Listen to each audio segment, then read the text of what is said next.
I'm gonna take my time, 'cause I don't really wanna go to work. Got up this morning, look around and see the sun high.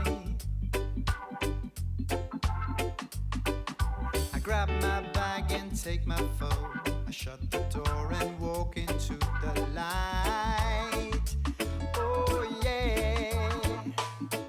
And suddenly my phone is ringing. I can hear my boss shouting at me. You know what? He wants me to hurry, but I will not control my feet. Oh no. It is so sweet under the sun. And even if my pocket's empty, I don't really want to go to work. It is so sweet under the sun. I'm gonna take my time, 'cause I don't really want to go to work. Now that I'm hearing all these wonderful songs in my head, I'm singing and dancing, I love it. I'm losing my mind. Oh yeah. My phone is ringing again, again and again. My boss is really mad at me. Yeah. He wants me to hurry, but I cannot control my feet. Oh no. It is so sweet under the sun. And even if my pocket's empty, I don't really want to go to work. No. It is so sweet. Good day, dear friends. I hope you're having a fantastic day. I hope your day is as good as mine. Today, it's a somber day. This video, I'm not celebrating. This video is what I would call a reflection video. And what do I mean by reflection?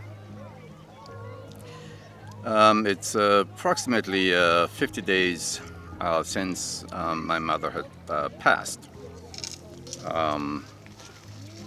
Sunrise for her was January 6, 1931, and the sunset June 11, 2020. Now 2020, it's a year that we'll never forget.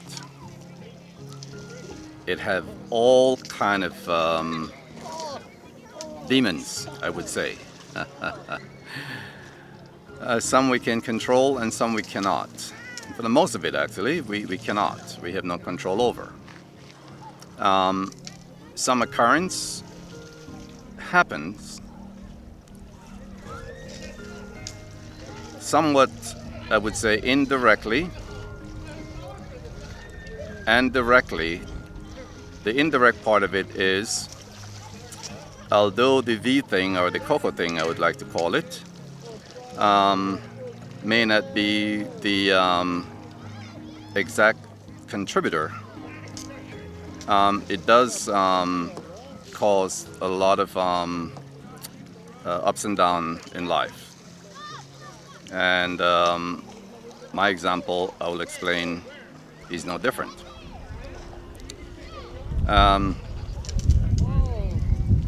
Unfortunately, due to the circumstance which revolve around the cocoa thing, I was unable to make it to Jamaica to see my mother sent off, and that is the indirect effect that this thing have on everyone. I will be very brief in my thanks, but first I want to point out rather that My mother, she was a great person. She never always have a easy time in life. It's been tough for her, but she's also the kind of individual that was very determined to live her life her way. She loved the country. Oh, does she love the country? You cannot get her to the city by any stretch, except for conducting business. She moved away from the country several times and found herself right back living in the country. So in her final days, she was moved to Kingston because at that point she was too weak to help herself, although we had to really convince her to move. She loved her little house on the hill, and that's all she cared about, with her garden around. Her garden meant she had fresh vegetables, which she planted herself, and fruits, and the property, which she harvested. We could not get away for anything. I don't care how shiny and beautiful the building is. Her little house on the hill was all she cared about. So she ended up in Kingston, as I mentioned, in her final days, and I was unable to visit her because of the circumstance that we're currently experiencing. But luckily for me, and God bless technology, I was able to record a final message to her while we're in the vigil, where she opened her eyes when she heard my voice. She smiled, she closed her eyes, and the next day she was gone. Before that, we made a pact. There was a lot of things happening in Jamaica prior. Things have gotten a lot better now. I think the government got things under control, where crime spiked a bit, and she had made a concern for me. So she had me make her a promise not to return, even in her demise. It's a promise. I'm very obedient, son, as a matter of fact. But it's one of those promises that I find it hard to keep, and I was not going to keep that promise. But luck would have it, or I'm not sure if I can call it luck. Timing would have it, and her part, like I said, she lived her life her way, where her passing occurred at a time when I'm not able to visit, and as a result, I had to live up to her wishes. So there you have it. That was my mother. Now, I have many family members to thank. I will first start with family here in the United States. My sister in Georgia. My daughter in New Jersey.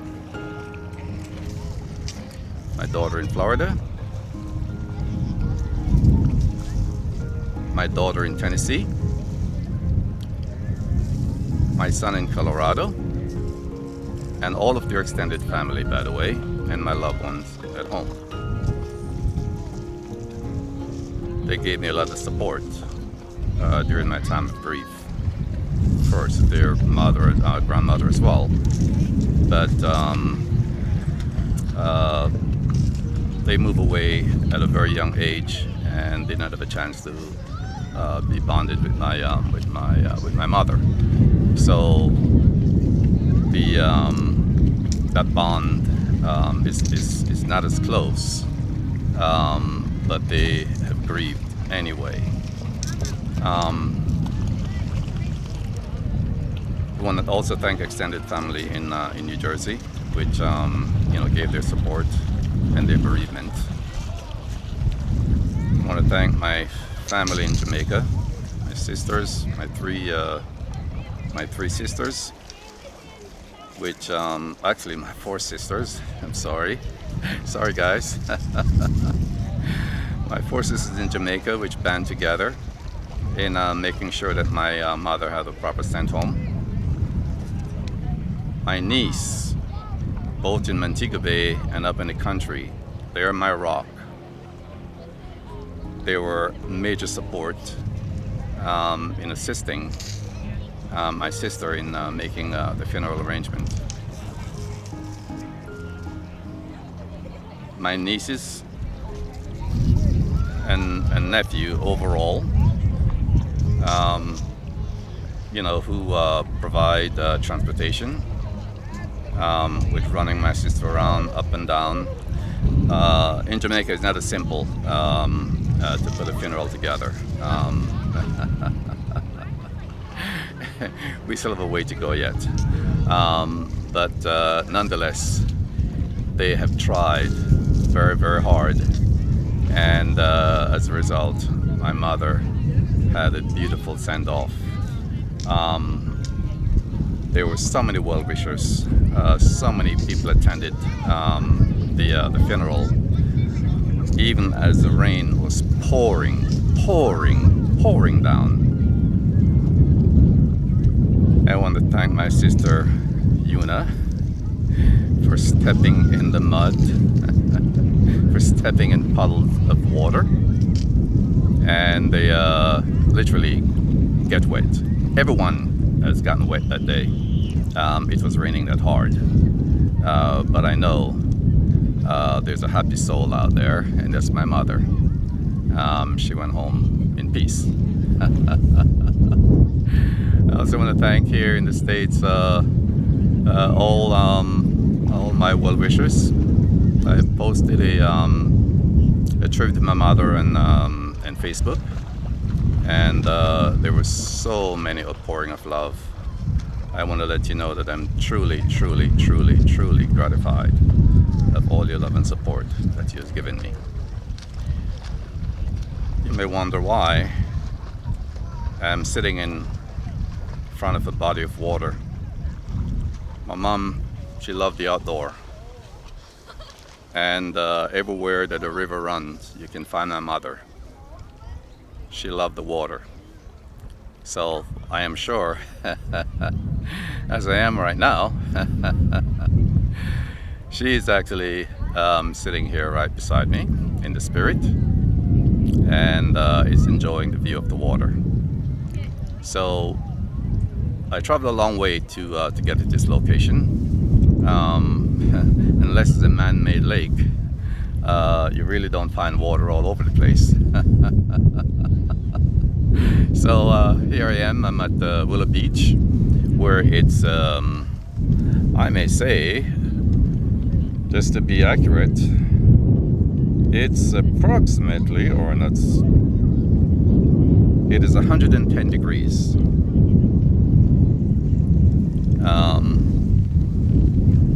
But as I can recall, as a child growing up, my mother has walked many days in the sun for us. And so what's 110 degrees? Dry heat, that is. So that is the symbolic reason why I'm sitting here in front of the lake, to say my mother's on a better place. And I thank all those who have contributed. I must give a special thanks to my son in Colorado, and I may have mentioned his name in the previous video, or video to be yet to be uploaded. He's the creator of my banner. The Jamaican flags and the American flags combined in a heart conjoined. And I thank him. He was born here in the United States, so technically, he was born in the U.S. Period. But also had the opportunity where he too traveled the world. Lived in Germany for from 8 years old until his almost until it was time for college. So speak fluent German and get to learn another side of the world, another culture, which is really what I yearn for him. I had the same experience, and so I am glad the same applies. And so that's pretty much it in a nutshell. Thank you guys for watching this video. I appreciate all of your support. I appreciate all my subscribers all over here in Las Vegas, and my family at large. So thank you, thank you, thank you, and have a very pleasant day. I'll just give you a little more view of the lake. All right. Thank you, thank you, thank you.